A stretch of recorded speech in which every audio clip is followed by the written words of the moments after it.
welcome to my channel.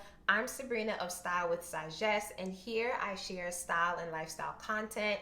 If you are returning, welcome back. Thank you all so much for tuning in. Today we are going to be discussing something a little bit different: how to lease a car. Last year, I leased a car in June of 2022 after having my 2004 big body Nissan Maxima for almost 10 years. Y'all, I loved that car, but it was time.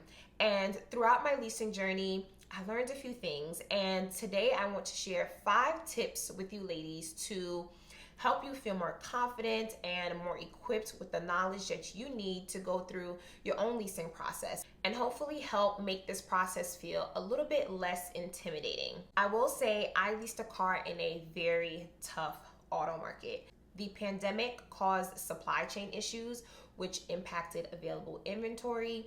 Car prices skyrocketed due to supply and demand. Dealerships were offering little to no incentives or negotiation.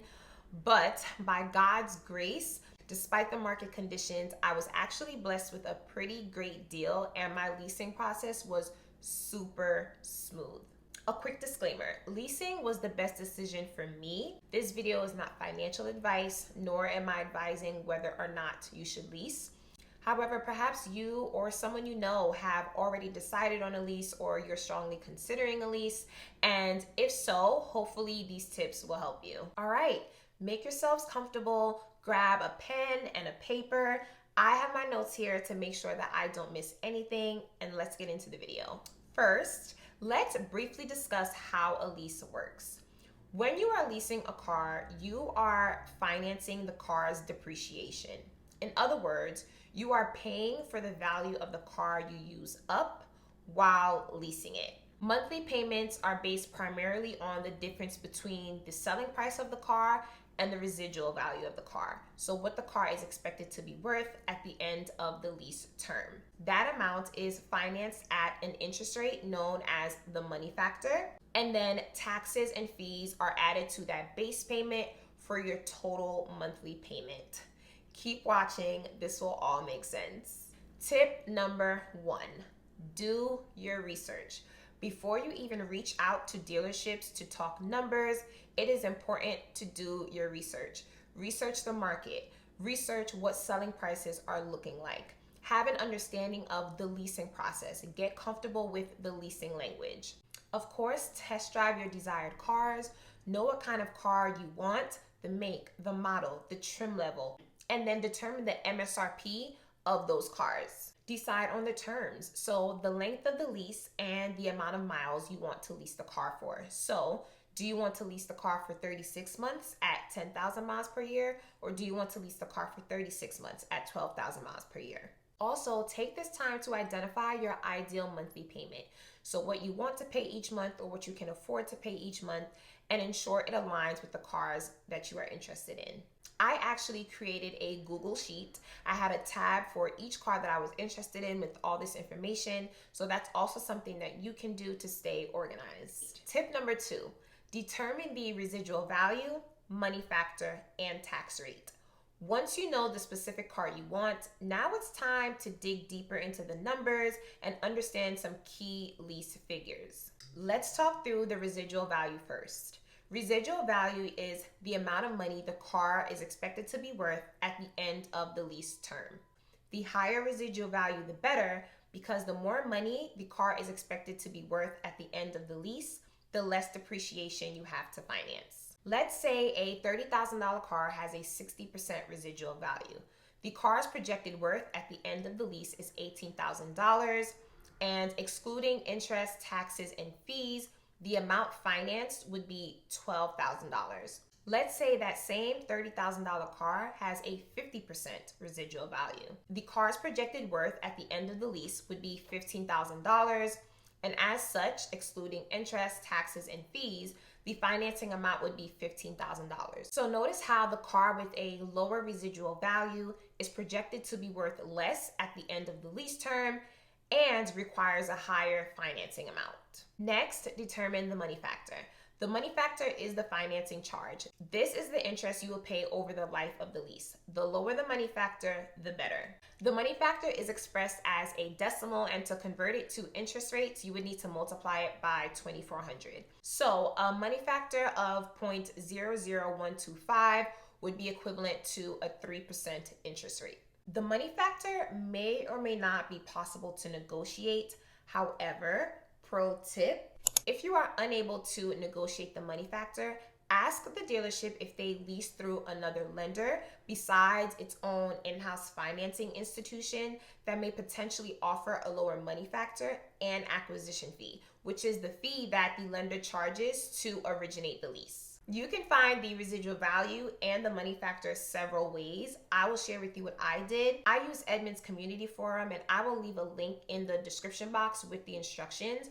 But essentially, once you create an account, you're able to log in, search for the correct forum thread for the car that you're interested in, and there you'll be able to type your question.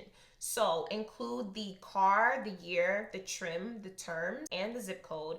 And here is where you can inquire about the residual value, the money factor, and any incentives. The moderator should get back to you super quick. From my experience, the moderator got back to me really quick, and the numbers were pretty accurate. You can also ask the dealership for these figures, which I did as well, so I was able to compare it to what I received from the Edmunds Community Forum. It was really helpful to have these figures ahead of time. I was able to use these numbers to calculate my lease payment, which we'll get to later in the video. Lastly, identify your state tax rate. Understand your state's tax treatment of leased vehicles.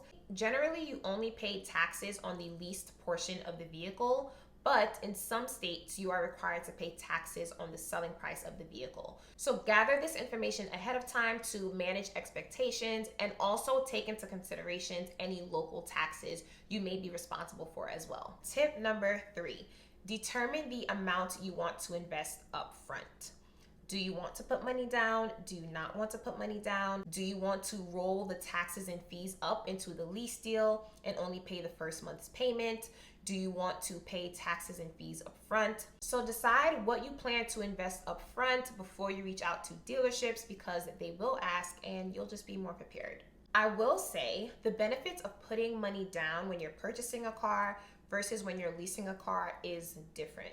When you are leasing a car, putting a down payment, also known as a capitalized cost reduction, is usually not recommended because it doesn't lower the overall cost of the car to truly save you money over the life of the lease. Also, you won't get that money back at the end of the lease, and if God forbid something happens to the car, that money is also a wash. What I notice is dealers will try to get you to focus on that monthly payment.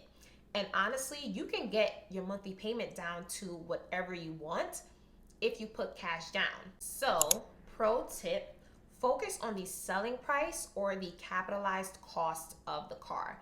This is what you will want to negotiate and reduce to lower your monthly payment and actually save you money over the life of the lease. Tip number 4, calculate the estimated monthly lease payment. This exercise will help you with budgeting. It will allow you to get more comfortable with the numbers, and overall you'll feel more prepared when it's time for you to have conversations and negotiate with the dealership. There are online lease calculators that you can use, and I will link some in the description box below. However, I actually used a lease calculation worksheet. So when I was doing my own research, I came across a YouTube video by Humphrey Yang, and there was actually a lease calculation worksheet that was available for download. So credit to him for that original lease calculation worksheet. Upon further research, I ended up making several changes to that lease calculation worksheet, so I can link my version in the description box for you all below. I found this super helpful. The auditor and me just wanted to get close with the numbers. It was really important for me to understand how the lease payments is actually calculated. And overall, it just helped me feel so much more prepared and confident when it was time for me to reach out to dealerships. Let's walk through an example together. Let's say we have a car with an MSRP of $30,000, a residual value of 58%, a money factor of 0.00125, 0 down payment, $1,000 in fees, and we're leasing for 36 months. I'm going to share the lease calculation worksheets on the screen. Here is what our lease payment would look like. So as you can see here, the capitalized cost is the negotiated amount. This is the amount that you are going to try to reduce with the dealership. In this example, the capitalized cost is $30,000. Let's say the dealership was not willing to negotiate. That capitalized cost remains $30,000. The dealership is selling the car to you at MSRP. We have $1,000 in fees. That brings us to a gross capitalized cost of $31,000. There is no down payment. Also, in this example, let's say the dealership is offering no incentives or rebates. That brings us to an adjusted capitalized cost of $31,000, and this is what our monthly lease payment would be based off of. As you can see, the residual value is $17.4K, which we got from multiplying the $30,000 times the 58% residual value. And as such, the amount to be financed is $13.6K. That brings us to a total monthly lease payment of $438 without taxes and $467 with taxes. Now, let's say the dealership is willing to negotiate the selling price of the vehicle with you, and they're willing to sell it to you for $28,000. Notice how your monthly lease payment goes from $438 to $380 a month without taxes, and from $467 to $405 a month with taxes. And everything else remained the same, and there was no down payment. So again, focus on the selling price of the car.